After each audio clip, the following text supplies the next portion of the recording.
माननीय सदस्य महावीर पुन, समय 3 मिनट।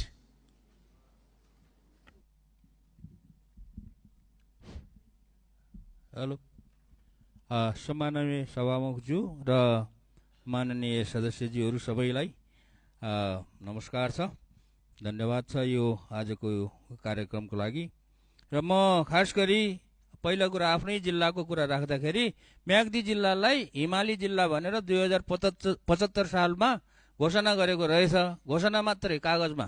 तर हिमाली जिल्लाले पाउनुपर्ने सहुलियतहरू सबै कुराहरू त्यहाँ चाहिँ केही पनि अहिलेसम्म नगएको रहेछ। त्यसैले यो कुरा चाहिँ एकदमै जोडतोडका साथ राख्न चाहन्छु। के गर्नुपर्ने हो अगाडि त्यो कुरा गरिदिने हुन अनुरोध गर्दछु। दोस्रो कुरो, यो सम्पूर्ण हाम्रो सरकार सहित माननीयज्यूहरू राजनीतिक पार्टीज्यूहरूलाई म एउटा के कुरा अनुरोध गर्न चाहन्छु भने नेपालमा सदियौँदेखि एउटा भाइरस छ, त्यो भाइरसबाट बच्नुहोस् भन्ने अनुरोध गर्न चाहन्छु। त्यो भाइरस भनेको के हो भने नातावाद, कृपावाद, चाप्लुसीवाद र चाकरीवाद। यो चाहिँ भाइरसै हो।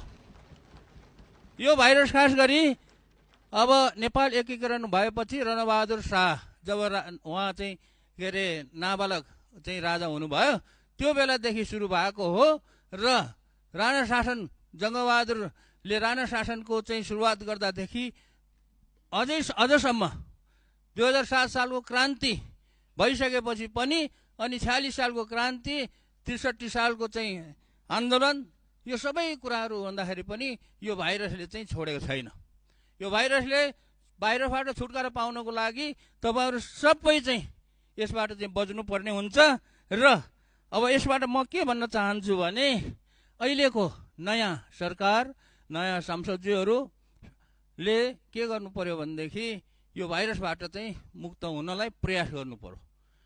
र यसमा के भन्न चाहन्छु भने अबदेखि फलानाले, फलाना सांसदले, फलाना मन्त्रीले, फलाना चाहिँ राजनीति नेताले आफ्नो छोराछोरी, आफ्नो नातागोता, आफ्नो इष्टमित्र फलानालाई चाहिँ यस्तो किसिमको चाहिँ पदमा, सुविधा दिने पदमा चाहिँ नियुक्ति गर्यो भन्ने कुरा चाहिँ सुन्न नपरोस्। यदि अब यो कुरालाई चाहिँ अझै पनि राख्ने हो भने चाहिँ घाटा चाहिँ के हुन्छ भन्दाखेरि नेताहरू र राजनीतिक पार्टीहरूलाई नै हुन्छ। त्यसैले यो कुरा चाहिँ बाट बच्नु होला। कुनै पनि सरकारले, कुनै पनि पार्टीले जनताको के अरे समर्थनमा चाहिँ शासन गर्ने हो भने, सरकार चलाउने हो भने यो भाइरसबाट चाहिँ मुक्त हुनको लागि अनुरोध गर्दछु। र अर्को कुरो मैले चाहिँ